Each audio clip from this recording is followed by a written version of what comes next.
Hi, എല്ലാവർക്കും നമസ്കാരം. ദീപ്തി സംഗീതത്തിലേക്ക് സ്വാഗതം. ഇന്ന് നമുക്കൊരു കാര്യം ചെയ്യാം. പാട്ട് മുഴുവനായിട്ട് ആദ്യം ഒന്ന് പാടാം. കാരണം ഇങ്ങനെയൊരു കമൻസ് വന്നിട്ടുണ്ട്, 2-3 കമൻസ് വന്നിട്ടുണ്ട്. ആദ്യം പാട്ടൊന്ന് മുഴുവനായിട്ട് പാടുമോ എന്ന് ചോദിച്ചിട്ട്. അപ്പോൾ അതെന്തായാലും നമ്മൾ അംഗീകരിക്കും. നിങ്ങളുടെ കമൻസൊക്കെ നമ്മൾ അംഗീകരിക്കും. നമുക്കാദ്യം പാട്ട് മുഴുവനായിട്ട് പാടാം. നിങ്ങൾക്ക് അങ്ങനെയാണ് മനസ്സിലാവുന്നുണ്ടെങ്കിൽ നിങ്ങളത് കമൻ്റായിട്ട് അറിയിച്ചാൽ മതി. ഓക്കെ, അപ്പോൾ നമുക്ക് പാടി നോക്കാം. പിന്നെ ഒരു കാര്യം കൂടെ പറയട്ടെ, നമ്മുടെ ചാനൽ നിങ്ങൾക്ക് ഇഷ്ടപ്പെടുകയാണ്, നിങ്ങൾക്ക് ഉപകാരപ്രദമാവുകയാണ് എന്നുണ്ടെങ്കിൽ നിങ്ങൾ ഒന്ന് സബ്സ്ക്രൈബ് ചെയ്തേക്കണം കേട്ടോ. അതേപോലെ നിങ്ങൾ ഫ്രണ്ട്സിലേക്കൊക്കെ ഒന്ന് ഷെയർ ചെയ്ത് കൊടുത്തേക്കാം. ഓക്കെ, അപ്പോൾ നമുക്ക് തുടങ്ങാം. പാട്ടിൻ്റെ ആദ്യം ഒരു ഹമ്മിങ് ആണ്. ഈ ഹമ്മിങ് നിങ്ങൾക്ക് പാടാൻ ബുദ്ധിമുട്ടാണ് എന്ന് തോന്നുകയാണെങ്കിൽ നിങ്ങൾ എന്ത് ചെയ്യുക, അതങ്ങോട്ട് ഒഴിവാക്കിയേക്കുക കേട്ടോ. അത് പാടണമെന്ന് വലിയ നിർബന്ധമുള്ള കാര്യമൊന്നുമല്ല. നമുക്ക് പാടാൻ പറ്റുന്നത് മാത്രം നമ്മൾ പാടിയാൽ മതി. നമുക്ക് പാടാൻ പറ്റാത്തത് എടുത്തിട്ട് നമ്മളത് ഒരുപാട് തെറ്റുകൾ വരുത്തിയിട്ട് പാടിയിട്ട് കാര്യമില്ലല്ലോ. നമുക്ക് പാടാൻ കഴിയുന്നത് തെറ്റാതെ പാടുക എന്നുള്ളതാണ്. നിങ്ങൾക്ക് ബുദ്ധിമുട്ടായിട്ട് ഫീൽ ചെയ്യുകയാണെങ്കിൽ നിങ്ങൾ എന്ത് ചെയ്യണം, ഈ ഹമ്മിങ് നിങ്ങൾ ഒഴിവാക്കുക. എന്നിട്ട് പാട്ട് മാത്രം പാടിക്കൊള്ളുക. ഓക്കെ.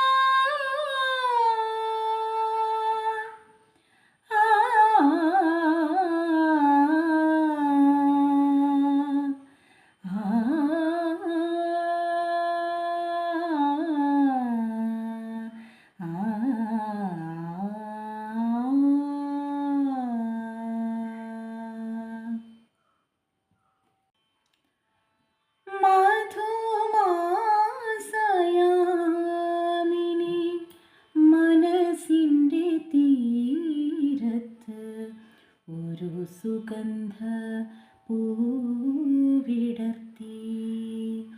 അതിൽ പരിമളം എന്നിൽ പടർത്തി ഞാൻ പുളകിത ഗാത്രയായി മാറി.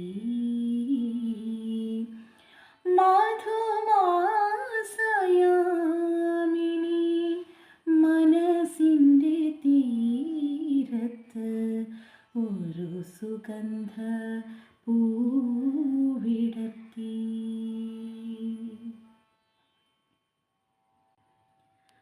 അകലെ നിന്നെത്തിയ കുളിർ കാറ്റു വീശി എന്നെ അടിമുടി തൊട്ടു തലോടി. അകലെ നിന്നെത്തിയ കുളിർ കാറ്റു വീശി എന്നെ അടിമുടി തൊട്ടു തലോടി.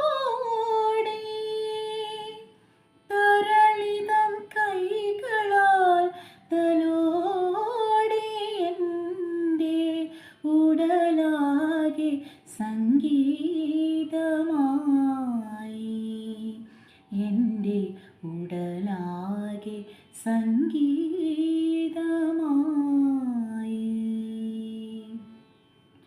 മധുമാസയാമിനി മനസ്സിൻ്റെ തീരത്ത് ഒരു സുഗന്ധ പൂവിടർത്തി.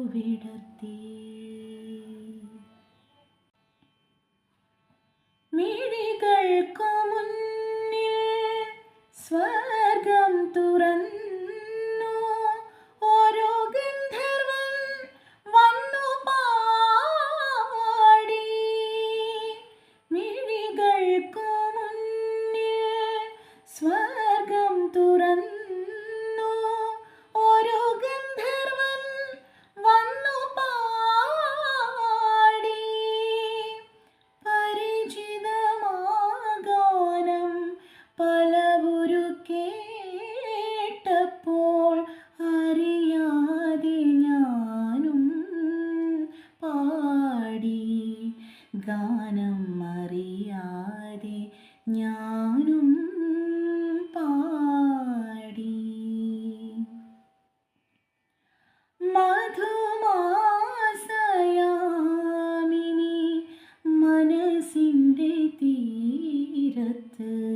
ഒരു സുഗന്ധ പൂവിടർത്തി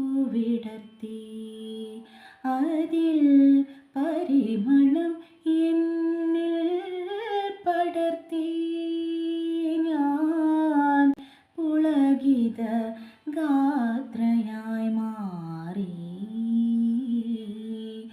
മധുമാസയാമിനി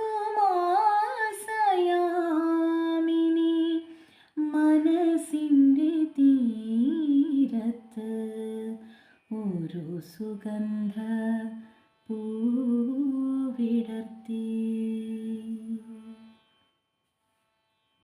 അപ്പോൾ ഇത്രയാണ് നമ്മുടെ പാട്ട്.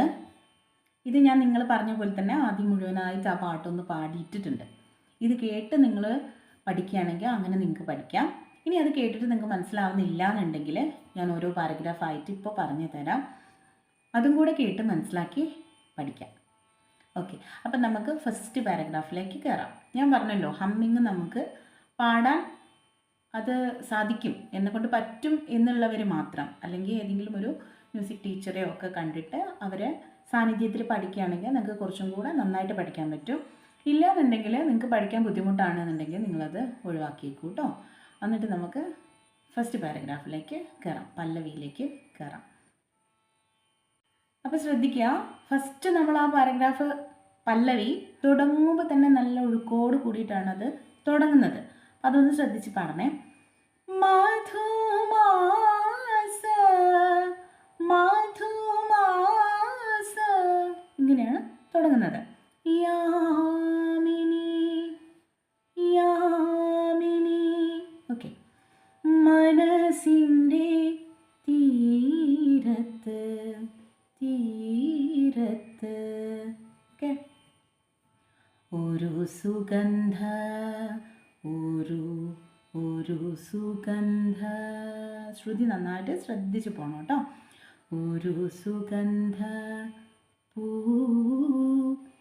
പൂ ആ സംഗതി അവിടെ കൊടുക്കണം. വിടർത്തി വിടർത്തി അത് പ്ലെയിനായിട്ട് കൊടുക്കുക. അതിൽ അതിൽ. ഓക്കെ, പരിമളം പരിമളം എന്നിൽ എന്നിൽ ആ സംഗതി കൊടുക്കണം. പടർത്തി ഞാൻ താഴേക്ക് വന്നു, ഞാൻ ബേസിലേക്ക് വന്നു. പുളകിത ഗാത്രയായി മാറി രാരാ മാറി. ഓക്കെ, ഇപ്പം നമ്മൾ ബേസിലാണ് നിൽക്കുന്നത്. വീണ്ടും നമ്മൾ ഹൈയിലേക്ക് പോകുന്നു. മധുമാസയാമിനി. പിന്നെ അതാണ് സ്റ്റാർട്ട് ചെയ്യേണ്ടത്. ഓക്കെ, അപ്പോൾ നിങ്ങൾക്ക് പല്ലവി മനസ്സിലായി കാണുമെന്ന് വിചാരിക്കുന്നു. നമുക്ക് വേഗം അനുപല്ലവിയിലേക്ക് പോവാം. അകലെ നിന്നെത്തിയ അവിടെ ചെറിയൊരു സംഗതി നമ്മൾ കൊടുക്കുന്നുണ്ട്, പ്ലെയിൻ അല്ല അവിടെ. അകലെ എന്ന് കൊടുക്കുന്നുണ്ട്. അകലെ നിന്നെത്തിയ മുകളിലേക്ക് പോകുന്നുണ്ട്. കുളിർ കാറ്റ് സെയിം അവിടെ കൊടുത്ത അതേ സംഭവം തന്നെ ഇവിടെ തന്നെയും കൊടുക്കുന്നുണ്ട്. കുളിർ കാറ്റ് വീശി എന്നെ വീശി വീശി ആ സംഭവം അവിടെ കൊടുക്കണം. വീശി എന്നെ. പിന്നെ നമ്മൾ ഹൈ നോട്ടാണ് പോകുന്നത്. അടിമുടി മുകളിലേക്ക് പോയി. അടിമുടി തൊട്ടു തലോടി. കണ്ടോ, അത്രയും ഹൈ പിച്ച് എടുത്തിട്ടാണ് പോകുന്നത്. അപ്പോൾ അത് ശ്രദ്ധിച്ച് പാടണം കേട്ടോ. അടിമുടി തൊട്ടു തലോടി തൊട്ടു തലോടി എന്നാണ് പാടുന്നത്. ആ സംഗതി അവിടെ കൊടുക്കുക. അടുത്തത് അത് 2 പ്രാവശ്യം നമ്മൾ പാടുന്നുണ്ട്. അടുത്ത വരി തരളിതം കൈ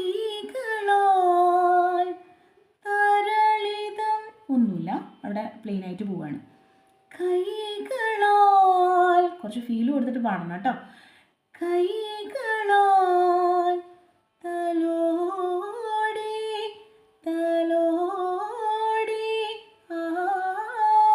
സംഗതി അവിടെ കൊടുക്കണം.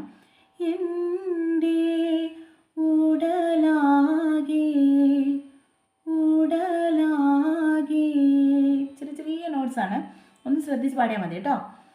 ഉടലാകെ സംഗീതമായി. വീണ്ടും നമ്മൾ ബേസിലേക്ക് വരികയാണ്. സംഗീതമായി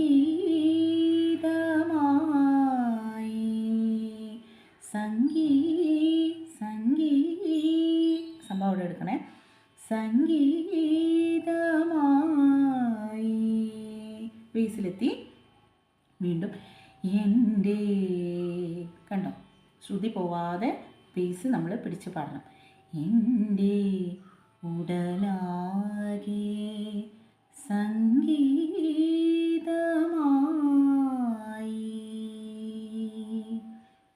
ഓക്കെ, മനസ്സിലായോ? വീണ്ടും നമ്മൾ പല്ലവിയിലേക്ക് കയറുന്നു.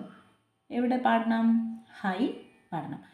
മധുമാസയാമിനി, അതിലേക്ക് വരണം നമ്മൾ. ഓക്കെ, അപ്പോൾ ശ്രുതി എപ്പോഴും നമ്മളെ മനസ്സിലുണ്ടായിക്കോണം. അത് വിട്ടുപോയാൽ മൊത്തം തെറ്റിപ്പോവും. അപ്പോൾ നമുക്ക് ചരണത്തിലേക്ക് പോവാം. നിങ്ങൾക്കറിയാലോ, ഓൾമോസ്റ്റ് എല്ലാ പാട്ടും അനുപല്ലവി സെയിം ട്യൂൺ തന്നെയായിരിക്കും ചരണത്തിൽ വരിക അല്ലേ? ഞാനത് മറ്റുള്ള വീഡിയോസിലൊക്കെ പറഞ്ഞിട്ടുണ്ട്. ചെറിയ ചെറിയ വ്യത്യാസങ്ങളൊക്കെ ഉണ്ടാവുള്ളൂ. അപ്പോൾ അത് നിങ്ങൾക്ക് പഠിക്കാനും കുറച്ചും കൂടി ഈസിയാവും. അനുപല്ലവി നന്നായിട്ട് പഠിച്ചു കഴിഞ്ഞാൽ നിങ്ങൾക്ക് ചരണം പഠിക്കാൻ കുറച്ചും കൂടി ഈസിയാവും. ഓക്കെ, അപ്പം നമുക്ക് ചരണം പാടി നോക്കാം. മിഴികൾക്കു മുന്നിൽ, കണ്ടോ നമ്മൾ നേരത്തെ എടുത്ത അതേ സംഭവം തന്നെയാണ് ഇവിടെ എടുത്തിരിക്കുന്നത്. സ്വർഗം തുറന്നു. പിന്നെ നമ്മൾ ഹൈയിലേക്ക് പോകുന്നു. ഒരു ഗന്ധർവൻ വന്നു പാടി. മുകളിൽ പാടിയ അതേ ട്യൂൺ തന്നെയാണ് താഴെ കൊടുത്തിരിക്കുന്നത്. ഒന്നുകൂടി അത് പാടുന്നുണ്ട്. ഓക്കെ, അപ്പം ഞാൻ ഫുൾ പാട്ട് നിങ്ങൾക്ക് ആദ്യം പാടി തന്നതുകൊണ്ട് വീണ്ടും വീണ്ടും ഇത് റിപ്പീറ്റ് ചെയ്യേണ്ട കാര്യമില്ലല്ലോ. നിങ്ങൾക്ക് ഈ ഒരു സംഗതി കിട്ടാൻ വേണ്ടി മാത്രം ഞാനത് പാടിയെന്ന് മാത്രമേ ഉള്ളൂ കേട്ടോ. ഓക്കെ, അപ്പോൾ നമുക്ക് അടുത്ത് വരും. പരിചിതമാഗാനം പരിചിതമാഗാനം മാഗാനം. ഓക്കെ, പലവുരു കേട്ടപ്പോൾ അറിയാതെ താഴേക്ക് വന്നു. ഞാനും പാടി ഗാനം. ബേസിലേക്ക് വരണേ. അറിയാതെ ഞാനും പാടി. പിന്നെ നമ്മൾ വീണ്ടും പല്ലവി പാടുന്നു. അപ്പം നിങ്ങൾ ആദ്യം ആ പാട്ട് മുഴുവനായിട്ട് കേൾക്കുമ്പോൾ നിങ്ങൾക്ക് മനസ്സിലായിക്കോളൂ കേട്ടോ. പിന്നെ ഒരു കാര്യം കൂടെ നമ്മൾ ശ്രദ്ധിക്കുക, നല്ല ഫീൽ കൊടുത്തിട്ട് വേണം പാടാൻ വേണ്ടിയിട്ട്. വെറുതെ നമ്മൾ സ്റ്റേജിൽ പോയി നിന്ന് പാടി പോകുന്നതുകൊണ്ട് കാര്യമില്ല. ഒരു കാണാപ്പാടം പഠിച്ച് നമ്മൾ പാടിയിട്ട് സ്റ്റേജിൽ പെർഫോം ചെയ്ത് പോരുമ്പോൾ അതൊരു സുഖം ഉണ്ടാവില്ലല്ലോ. നമ്മൾ നന്നായിട്ട് പഠിച്ചതിന് ശേഷം അത് നന്നായിട്ട് ഫീൽ ചെയ്തിട്ട് പാടാൻ നോക്കണം. അത് ഏത് പാട്ടുകളായാലും അങ്ങനെ തന്നെയാണ് കേട്ടോ. കവിതയായാലും ശരി, ലളിതഗാനമായാലും ശരി, ഏത് തരം പാട്ടുകളായാലും ശരി, ആ പാട്ടിൻ്റെ ഫീല് ഉണ്ടായിരിക്കണം. അപ്പോഴേ നമുക്കതൊരു നല്ല എന്താ പറയുക, മനസ്സിനൊരു സന്തോഷം ഉണ്ടാവും നമ്മൾ കേൾക്കുന്ന സമയത്ത്. ഓക്കെ, അത് കേൾക്കുന്ന ആളുകൾക്ക് നിങ്ങൾ കൊടുക്കണം, അല്ലെങ്കിൽ കാണുന്ന ആളുകൾക്ക് ആ ഒരു ഫീൽ ഉണ്ടായിരിക്കണം.